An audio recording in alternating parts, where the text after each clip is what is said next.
Ready? Ready in the back? Good morning, everybody. After having a chance to look at the game, very much what we thought. The game was really an even game, and we didn't score twice from the 1 yard line. You're not going to beat Clemson at Clemson. If you have those opportunities to be up 21-0, it changes the whole narrative of the game. It changes who they are. They have to get away from their running game and have to start throwing the ball a lot more. And we didn't. I was really surprised that we could run the ball for 248 yards against that great defense. I was equally as surprised that we were 4 for 14 on third downs and 2 for 5 on fourth downs and didn't throw the ball better, didn't protect better. I like the way we started the game. We did some really good things on defense, but to win the game, we had too many key penalties on defense. We didn't get a break, period, the whole game. We had to win the turnover ratio, and we didn't. And then obviously even the 2 at the 1 yard line cost us 14 points, and it was really more us. The Wiggins had an unbelievable effort to strip the ball at the 1 going in, so you have to give him credit for that. But it was a really physical game, and I like the way our guys fought, and they fought hard. They fought throughout the game and gave us a chance to win in the fourth quarter. Clemson's got probably the best players in the league. They've woken up. They're playing like they wanted to play early in the year. They've handled their turnovers, and the quarterback's playing much better. 2 running backs are really, really good, and they've got good skill outside. And they've got one of the best defenses in the country that's been advertised. And we said they were 96-9 at home since Dabo's been there. 3 teams have beaten them since 2014 at home. So they have a great atmosphere there. It's a tremendous game day, and it's very hard to win. So I was really proud that our guys did the things they needed to do, and physically and mentally, we just made too many mistakes. We came into the game to be aggressive, and that's what we did. We went for 5 fourth downs, but you got to make them. And if we'd punted, we probably would have gotten beat anyway. So we felt like if we had to do it over again, we'd do the same thing. I think one of you asked why we called timeout when it was 2nd and 18. Drake's overcome 2nd and 18 a bunch. I mean, we scored a bunch of times in those situations, and we didn't call timeout the second time. So that was, again, our plan was to be aggressive. Somebody asked why we went for 2 in the third quarter. That's something everybody's asking now. Analytics is 100% that if you're down by 10 points, you should go for 2, because if your odds are making it, if you go twice and you'll win the game, if you go twice and make it. We're probably split on the staff. Some think you should kick it to keep the momentum going. If we'd made it, it wouldn't have been brought up. Things are always only brought up when you don't make them. And again, it wouldn't have mattered. But we'll look at that going forward. It's 100% that analytics think you should do it. Our rule before was you don't go for 2 till the fourth quarter unless you're way behind. I see it both ways. Again, we didn't make it. So if we'd made it, it wouldn't have been a discussion. It would have been how aggressive we were and how positive it was. So I've got that. It's really interesting when you look at people's attitudes after a win, after a loss. And positive people say, God, I like the way they went and were aggressive. They didn't go in there just trying to lose the game. And negative people say it was really stupid. So it's what you get. And I've been doing this a long time, so I can see it. Got off to a fast start. We had 198 yards first quarter, and really pleased with that. But again, we didn't execute. On third down, we had too many third and longs, and that really hurt us with 4 for 14 because we'd been so good on third downs. And again, fourth downs. I love the call at the 50-yard line where we showed the quarterback sneak and had the pitch, but we didn't block the 2 guys on the corner. They knocked us down and made the play, so you got to give them credit for that. Defensively, we forced 3 out of the first 4 3 and outs. First 6 possessions, we forced 2 fumbles. We didn't stop the run well enough. They ran for 1 yard less than we did, but you got to give them credit for running the ball. They got 2 of the best backs in the country. And then we gave up some explosives. I think we had 11, they had 10. But the penalties again hurt us. There was a fourth down that we jump off sides, which you can't do with a long count. The said Gray penalty to roughing the passer killed us. That we go in halftime even, and that was a huge momentum swing. And then the replay to see if he was in, and right before the half, we didn't get a break. We didn't get one break all day, and you need breaks if you're going to go to Clemson and win. And then the horse collar was another offsetting penalty, and they end up scoring on it. So can't have those penalties and beat a great team. The kicking game was pretty well done throughout the day. We punted the ball 3 times inside the 20, twice inside the 10, once at the 2. So we had good field position most of the day. So proud of Tom, and Drew Little ended up getting that ball at the 2, and Doc Chapman forced some fair catches and got the block in the back, so he did a good job with his coverage. Liam Boyd had a lot of pressure on him with Clemson not putting him on scholarship. He transferred as a walk-on here and going back there, and he kicked every ball back into the end zone on kickoffs, so he did a tremendous job, and Noah made his kicks. Said Gray made a tremendous play on the 4th and 2 with the fake punt, knocking the ball loose, so really proud for him. 2 really emotional physical games, a lot of guys banged up, as Jeremy said. We'll just have to kind of monitor this week and see who can play and who can't play. We've got another rival game for 3 in a row. NC State's playing really, really well. I am a Brennan Armstrong fan. He threw for 500 yards over here 2 years ago. He's tough as nails.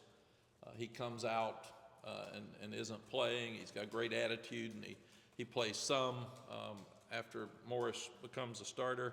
And now he comes back, and he's playing better than ever. He played great on Saturday afternoon, rushing for 116 yards, and rushing for 2 touchdowns, and throwing for 2 touchdowns. So I'm a big fan. They always play good defense. They're good in the kicking game. It's senior night, and we'll have another tremendous crowd over there. So got our hands full going to NC State this weekend.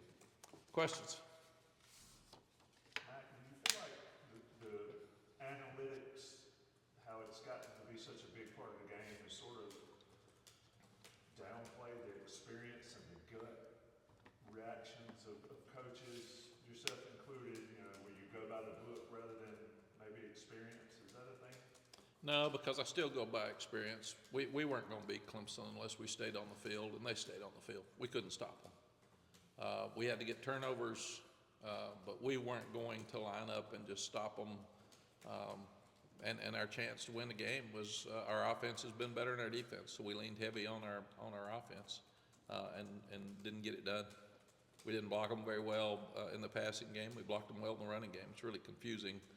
And we didn't have as many people open. They covered us, and that's something that hadn't happened. So, but I wouldn't put that on analytics. I would put that on people being more aggressive. Tommy, in the middle 2000s when we were playing the Texas Tech with Mike Leach and Cliff Kingsbury, we started going for 4th downs anytime we crossed the 50, every time, because they were going to score points.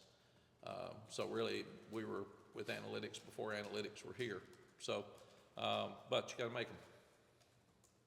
On that, Mac, is the analytics, is what it's spitting out and telling you this is what you need to do to win, not to tie? Is that what, like, Yes. You were playing to win there at Clemson, right? Yes. Yeah. I mean, your logic was I'm playing to win. No, period. They think you're going to go for 2. If you kick the extra point and then you get a field goal or a touch, whatever the 10 points was that you're going to make up, you're going to be even on the road, and you're either going to have to go for 2 or go to overtime. And they want you to be aggressive so you don't have to go to overtime. Telling you what to do to win. Yes, absolutely. Right. Okay. Yeah. Mack, what's your thoughts on Casey Conception? He's kind of true freshman. He's become one of the biggest offensive players. Yeah, we recruited him hard. He was a really good player, and he's done a tremendous job for him. They've used him well, and he's great in space. He catches the ball well, but he's obviously just a natural football player because they line him up everywhere. And he does it as a true freshman, so you got to give him a lot of credit. And he threw it. He he's thrown a touchdown pass. I think he's thrown 2 for the year. He's done everything. He's been the superstar for them. Also, Will, on their defense, that 3-3-5 package, I know Clemson had obviously a good defense. What's the challenge with NC State's defense? Well, they're well coached. Tony does as good a job as anybody coaching them. They play so hard, and they got good players. I mean, that's it. So we had trouble with them last year, and that'll be another fit for us this weekend because they'll enjoy watching Clemson slow down our passing attack. Mack, with you guys in state both coming in at 8-3, do you think it's just better for the ACC, better for the state when both teams come into this game with good records, with a lot on the line? Yeah, I was thinking this morning how cool for State, Duke, and Carolina to be good. That makes these games really, really special. And I don't know, you guys Chip's been around Art for forever with, I don't know how many times all 3 teams have been really competitive in the history of this game. Just not as many as you would think. And last year it was really good, and this year it's really good. So it's a great thing for the ACC, but also for the state of North Carolina. You've mentioned a couple of times recently about the defense maybe being tired and fatigued a little bit. Outside of the middle with linebacker, there is a decent amount of subbing going on. Are you concerned about the conditioning, or is it something else that is fatiguing them? I know that Clemson ran a ton of plays, but still. Yeah, we actually played better in the 4th quarter against Clemson than we had. So.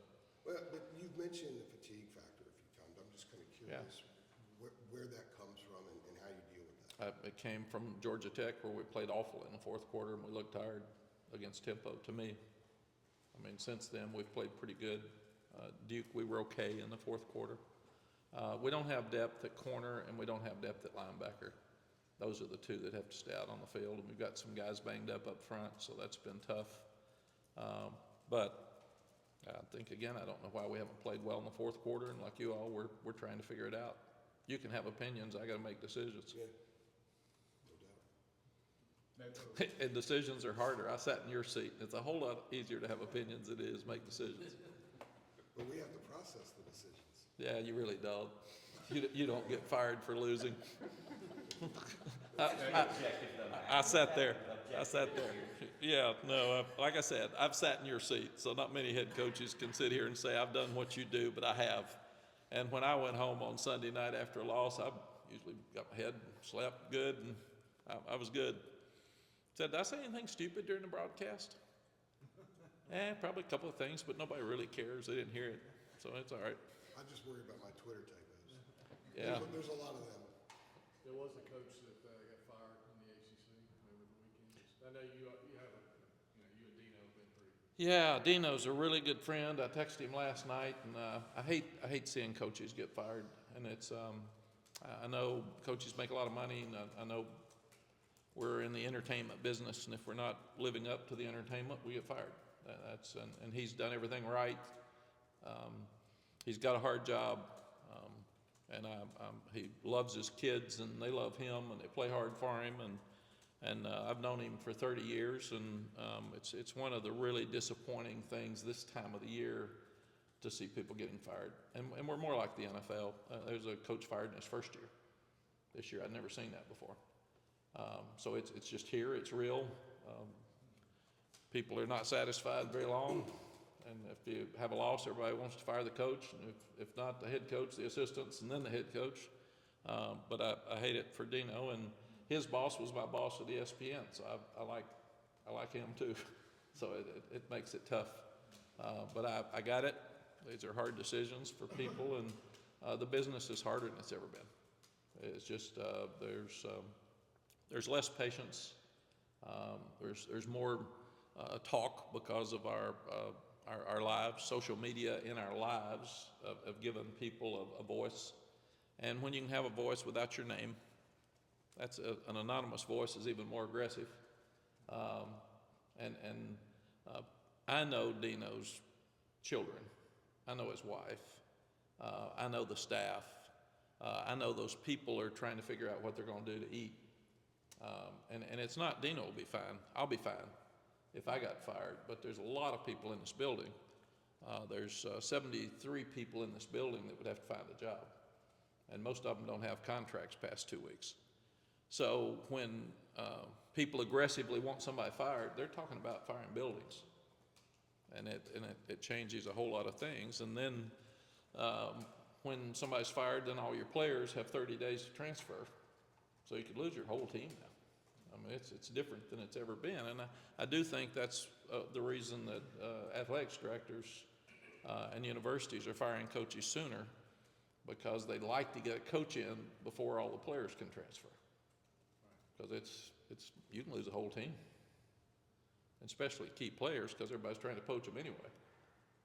So if there's no coach for 3 weeks, it used to be everybody'd sit and wait on who the new coach is and get excited. And now you lose players. So it's a different time.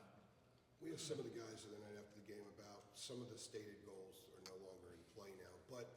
And you pitched the 9 isn't enough. You still have a chance to go beyond 9. Do you talk about that over this week, or is it just remind them that there's a lot more out there, even though some of the goals are not attainable, there's a lot more out there, or is it just straight on NC State? Yeah, other than 2 people per league, they don't have any goals anymore.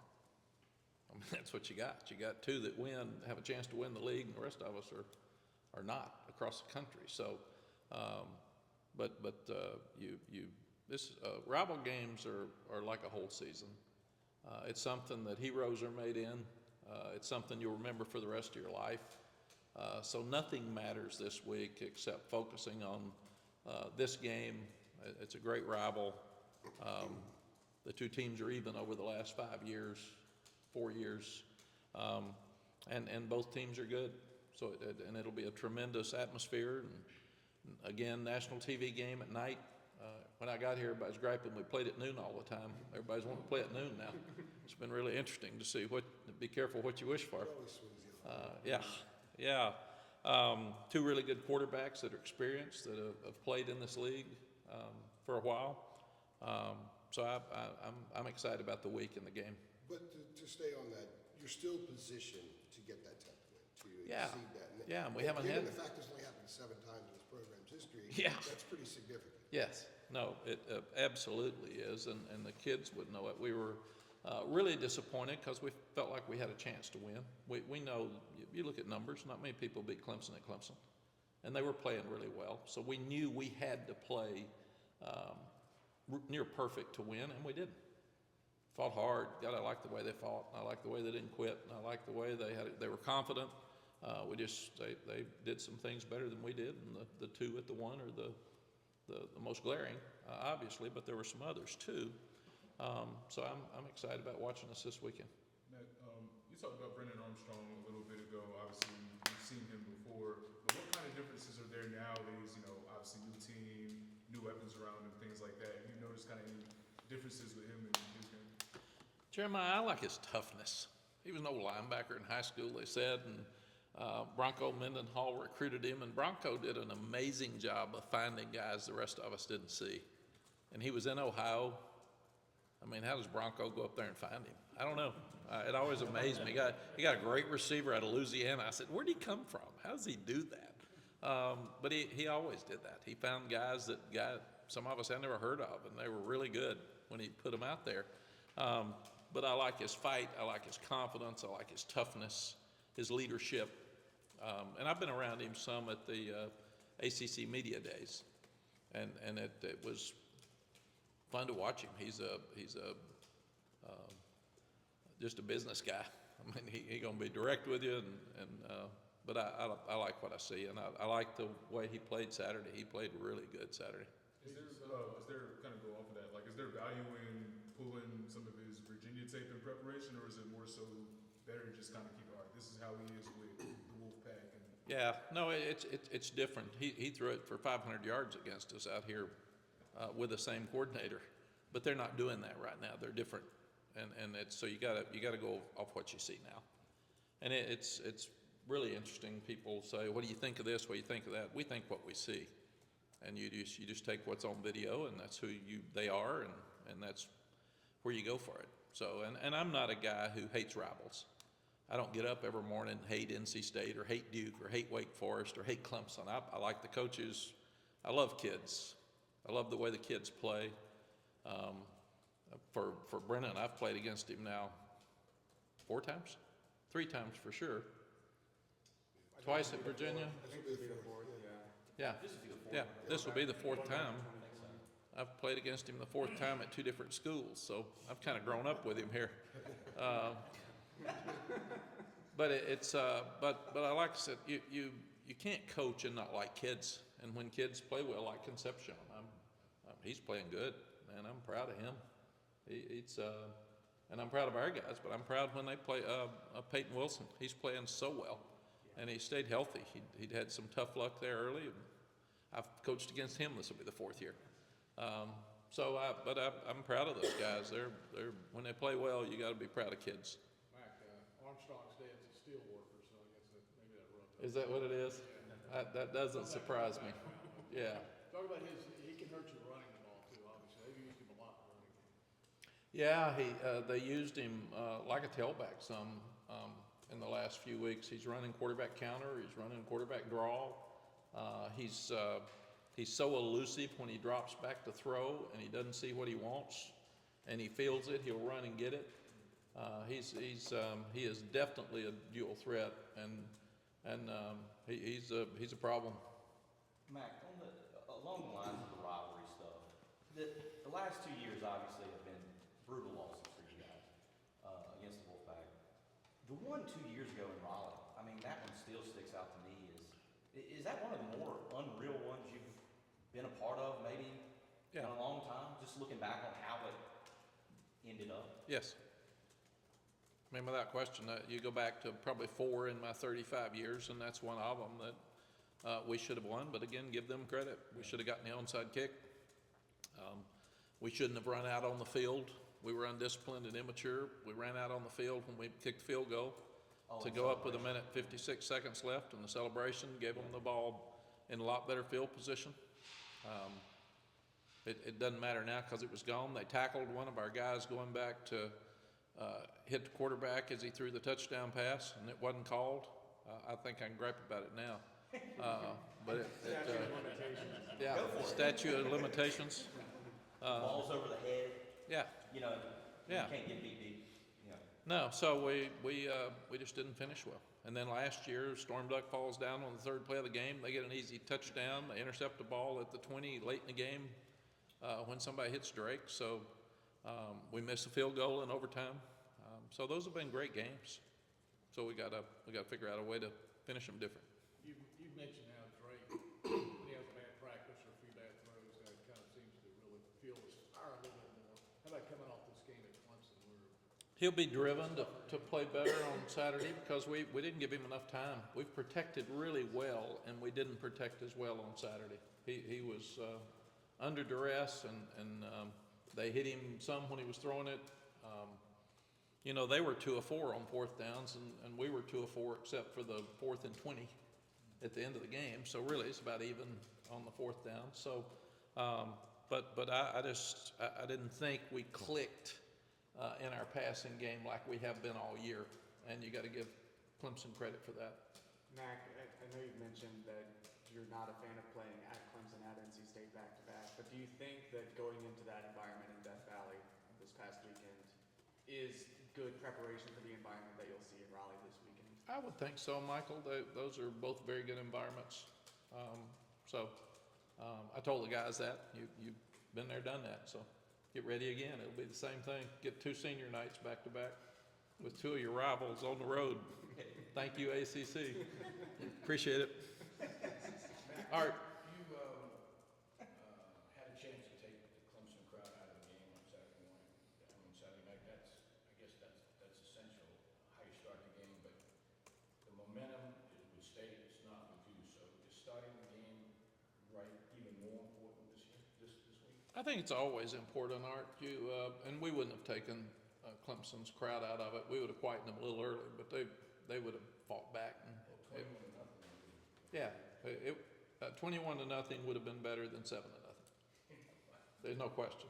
But it's important to start well. But defense and offense started as well as we possibly could, and didn't make the 2 touchdowns at the one, or we are up 21-0. They're both playing great.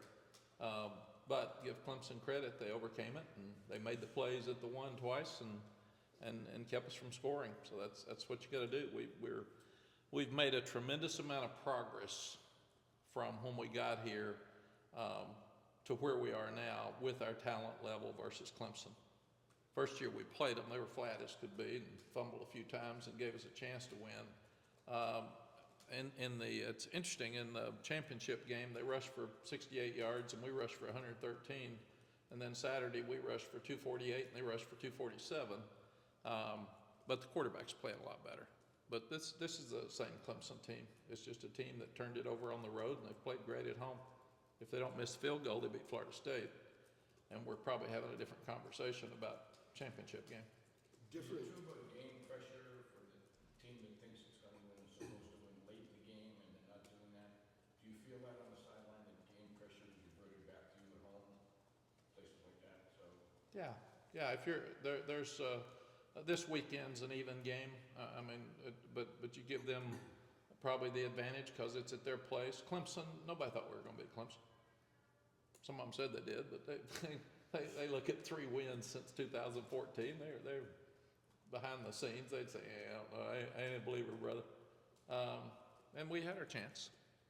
So that part's encouraging. It's disappointing we didn't do it. So we got to do it. We got to play better. Different from how you view NC State, do you like the fact that there's a lot of venom between the fan bases and it seems to be intensifying in recent years? Do you think that's part of what makes rivalry games fun and important? Absolutely. Fans are what rivalry games are about. They don't want to go, some of them work with each other. They see each other at the grocery store. They see each other at church. And they stick their chest out and they brag when their team's winning. And when they lose, the other bunch is mad at them for sticking their chest out and bragging when they have won. So then they do it. And they don't want to see it. So that's why rival games are so important. Kids usually like each other. They know each other and they grew up with each other. But coaches usually respect each other in this business. I was talking to Dabo about it before. We're losing some of that with some of the younger coaches. They're probably out there and they're saying different things, but my age group and much younger to me is very respectful of the other coaching staff. So, but I thought it was funny. I called the NC State game when NC State won. It was here in probably 17. Was that the one with the scuffle in the end zone? 16. No, 16. Trubisky. Yeah, Trubisky's last game, because they were talking about whether he would come back or not, and NC State won the game by a lot. I think it's like 35, 14, 21, something like that. And it was funny, I was leaving the game, and a bunch of NC State fans were yelling at me. And they said, "We hate you." And I said, "The guy's 25. I said, "You don't even remember me coaching here." And he said, "Well, my dad hated you." So that's just part of it. But yeah. That's fantastic. Well, you were a part of the State Carolina game when 2 assistant coaches got in a fight. Yep. So emotions can boil. come on, man. I was. Wasn't that the game where you guys ended the streak? The Carolina lost to them quite a bit. And Yeah. that was in Raleigh, right? Yeah, it was that in was Raleigh. the game that you guys ended the streak. Yeah, Bruce Johnson, who we've lost, bless his heart, I think he had a heart attack.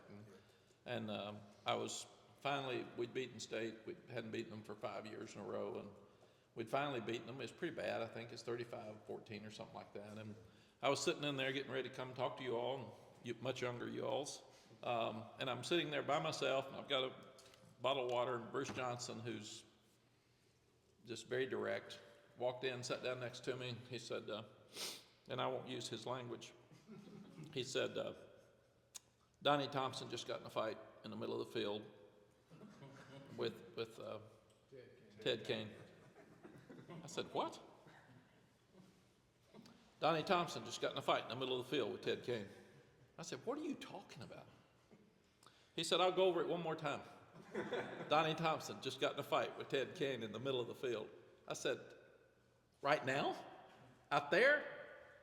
"Yeah, and TV cameras are all over it, so you're going to get asked, so you better get ready."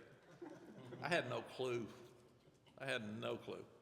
So so yeah, that was, and they had recruited against each other in the East, and I think one of them thought the other one had made fun of him when he lost, and so he was trying to do the same. It didn't work well. When you saw that, did you say, "That's my guy"? I actually said that I liked his form when he was tackling there, but that was it. I was also on the ethics committee, and they suspended both of them, and I had to go to the NCAA and step out when they were interviewing them, because I liked both of them. Did you ever have them apologize or get together and talk about it? It was funny, they were standing outside the NCAA ethics committee getting ready to go in, and they were on each sides of the hallway. And I walked out and I said, "Come here, both of you. This is stupid. Apologize. Go in there and be nice. You're emotional. You want to win. Coaches are emotional. This happens, but get over it. We got to go if you want to coach anymore. If you want to coach anymore, get over it and move on." And they did. So that was good. Huh? They did shake hands or not? Yeah. Okay. No, it was good. And I wasn't in the meeting, so I don't know what they said. But So you were the peacemaker, Mac. This is like a UN, United Nations. yes. Yeah, okay. Yeah. You ceased the war. I got it. Yeah, and that was in January after this had happened in probably November. And it was different. Duke was the last game when I was here before. And State was the midseason game. So I don't know when that changed. I don't know how or when. I've never thought about it, never asked. Do you prefer it the way it is now? I don't care. Now, I wanted to ask you, you mentioned the, I guess, kind of, coaching cycle a little bit a few minutes ago. I know obviously season's not over, you guys worry about NC State, things like that. But if and when, some of the guys on your staff get approached by other schools as they try to fill these positions, for you, what does that process kind of look like of, knowing when those conversations are happening, talking to some of your guys and just all that? Like, what does that kind of look like for you? Jeremiah, there's players on our team right now that are talking to coaches and agents on the other team about transferring. I know that. We're getting all kinds of calls from people that are on other teams and their agents getting ready to go into the portal next week. So I know that our coaches are talking to other people about jobs. And I've told them, I don't mind you talking to other people about jobs. I just want to know it. If you surprise me, then I feel like you're a liar. Because I don't care. If you want to leave, I'm good. But I need to start looking at who I'm going to replace you with. And I've always said it like recruiting. If you're going to date, then I'm going to date. So if you're talking to people, then I'm going to talk to people too. Because I'm getting ready to replace you. But don't walk in and surprise me. Then you're a liar. And you're deceitful. And the University of North Carolina has been really good to you. They've paid you. They've taken care of you. So don't walk in here and tell me you're leaving without telling me that you're talking. Mac, I'm glad you brought that up. I was thinking about asking you about the portal since we don't get you in one of these for a while after this. How much work do you think you guys need to do in the portal? I mean, what is? Do you guys have a game plan going into that right now? I'm sure you probably do. You talk about it every day, but the problem is with roster management, you don't know who's leaving. Yeah. You don't know who's going to the NFL. You've asked them. They don't know until they check their worth with Coach Moody and their agents and so forth. It's so different now that they can deal with agents. You don't know who's going to transfer. Next week, we can't go out on the road until Friday. That's when the contact period starts. So we've got from Sunday until Thursday that we will sit down with every player on our team again and say, "You happy?" And I've told them to be really honest with them, and I think that's the best way to do it. I want people to be honest with me, even if I don't like what they say, because I need to know what it is. So we're going to sit down with every player and say, "You're not playing. Here's the reasons you're not playing. Here are the 3 guys ahead of you, and I don't see you playing. So, and you can stay, but if you want to play, don't be mad, but here's the way I see it." And I've told the players, whether you agree with him or not, he and I will make the decision whether you play or not. And we have talked about that, and that's reality. So if you want to go somewhere else, we'll help you. And that's what we do. But I said, don't be mad. I don't need parents calling, screaming about you not playing it. It's facts. You're not playing, and the coach doesn't think that you should be. And if I'm going to keep him, then I have to let him have a lot of input into who plays. Do you think do you think that, what was it, 10 guys you guys got in the portal last time, do you think that represents maybe a typical, what you will typically see moving forward, or is this, you see what I'm saying, like, you think it's 10 Yeah. guys every year, or thereabouts? I think that the world of college football is so typically untypical right now. There's nothing that is the same as it was 2 years ago. If you look at it, coaches that are in trouble and that are fighting for their job and may get fired next year, why would they go sign high school players? Go get an older one that you know that's experienced instead of, why would all his high school guys last year didn't help him? So that's where people are different right now. You're looking at, and because of roster management, we're sitting there this morning, we don't even know how many 25s we can offer because we don't know who we're going to get in the portal. We do it right. We don't tamper. So we don't know who's going to be in the portal. We know needs that we have and positions we think that we should look at. But we don't, how do you know? Syracuse players have 30 days now that they can transfer after the coach is fired. So do you start looking at their roster? But it doesn't matter until they go into the portal. You can't talk to them. Of the top players in the portal, what percentage would you say are looking for new NIL deals as a part of the package? The ones that you all know about are all asking for money, usually. And that's a problem, and we don't have much money. So that's why we got ours from Kent State and East Tennessee State and Coastal Carolina, and that's what we've had to do because we can't afford some of the ones you see playing at other schools. Has your collective improved in the last few months? I'd say it's about the same. So it's still a little bit of you have to be more judicious, if you will. Yes, that's a nice way to put that, Andrew. Yes. I was trying to figure out how to put it, but that's better. I like your word. Well, I would probably misspell with a typo on Twitter. Yeah, When the kids reach out to you, don't be sensitive. I'm not, trust me. I get crapped out all the time, I just let it go, have fun with it. With kids reach out to you now, you said that some kids are already doing that. How do you guys handle that? Do you have to let the other school know, or if they approach you, does that open up a different line of communication? The kids either call a kid on our team normally that they know, or they would have their representatives call somebody. And we cannot talk to anybody that's not in the portal. So we don't have to call the other school, but we simply have to say, I'm sorry, but we can't talk to you or whoever you're representing until they get in the portal, and just drop it. Now, obviously, a lot of people say, I can't, but if you get in the portal, I can. One of those deals. So it's a gray area for sure. So those conversations that you'll have the 4 days or so after the NC State game, they've got to be more important than ever previously Absolutely. at this time of year, because you have to make future roster decisions based on who's going to go. Absolutely. Some guys might go, and it may not really affect the team for the following year, but there are a few guys, whether they go pro or whether they transfer, that could significantly affect the team. Well, and that's why we've been so honest with our guys and asked them, like we're honest with our coaches. I don't care if you've got what you feel like is a better opportunity. Paul Dietzel was a great coach and athletics director, and he was a dear friend of mine. I loved him. And he was he did the color on our radio broadcast at App State. And I remember they paid him $25 a game. And he rode the bus with me because we didn't have any flights. And I remember he talked to me about captains, but he also talked to me about assistant coaches. And he said, don't ever beg an assistant coach to stay. Because if he doesn't want to stay and you beg him to stay and it doesn't work out, you're going to be mad that he wanted to leave and he's going to be mad that he didn't leave. And there's a lot of great assistant coaches out there. So if one wants to leave, pat him on the back and say, thank you for what you did here, good luck. But don't ever try to keep one.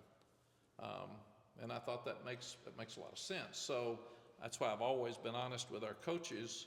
I don't care if you leave, but let me know, because I got to get somebody else. And I move fast, and I know a lot of coaches and a lot of people want to be here. So I've got a list of 10 at each position.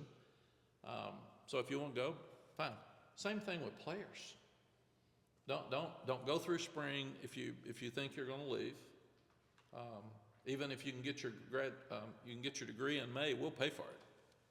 But don't be on the team and act like you're gonna stay and then we can't replace you. And the same thing, if you're really a good player and you wanna go somewhere else, somebody's paying you a lot of money. If Drake had wanted to go, he could have left. So if you wanna do that, we got it. And if we can't pay you that much through the collective, then you go, but tell us. As long as you tell us, we can replace you. You don't tell us, we got no chance, and you're killing us. And that's kind of what happened at linebacker. We lost 3, and we're still fighting to get back in those numbers. I guess What was the reason? if I can ask one quick follow on that, since we're not going to get you for a conversation like this next week, your analysts, do you expect either one of them to be back next year? And how soon would you need to know from them? Because I would think that some of the portal decisions other kids might make would be dependent on who's going to be in the building. Yeah, when I'll sit down with the coaches probably over the next 3 weeks, because I'll be out recruiting with every one of them. And when you're in the car all day with a guy, everything comes up. I mean, it's not, and they don't get me very often by myself. You can't walk out. No, and they can't walk out. It's like being on a golf course in that golf cart. When the door is closed, that's what you're sitting there with them. When Longo told me he was leaving, I was in the car with McNeil the next day, and I said, "I guess you're leaving too," and he started crying. And I thought, probably is. I think that was it. So, but you know, just tell us. That's all we want. So I'll be doing the same. I'll sit down with Ted and I'll sit down with Clyde. They've been wonderful. But it's frustrating for them when they can't coach. So is that rule going to change in January? That's the other question. In January. Isn't it a no-brainer? Oh, absolutely. They told us last year it was going to be passed, so I can't even imagine why it not only was not passed, it was taken off the table, but that needs to pass. I think you originally thought it might be passed in April.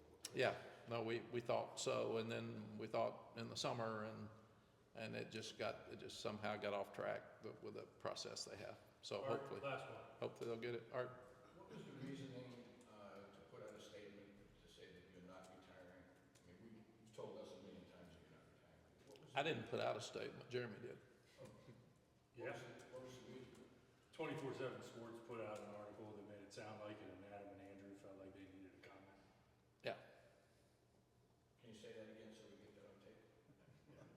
No. I'm sitting there on Thursday night in a meeting before Clemson, and these guys are texting me saying, "Are you quitting?" And I thought, if I was going to quit, I wouldn't go to Clemson. I'd be in the mountains. But it was a slow Thursday. But I gave them something to do. Mack, to be clear, it was just, do you have 5 minutes to talk? It wasn't about you quitting. That's what it was. And But that's what it was. Yeah. I was going to say, to be clear, it was unclear. That's just us doing due diligence. Yeah, no, I got it. All right. I got it. Thank you. Got it? Thank you, folks. Thanks, Mack. Thanks, Matt.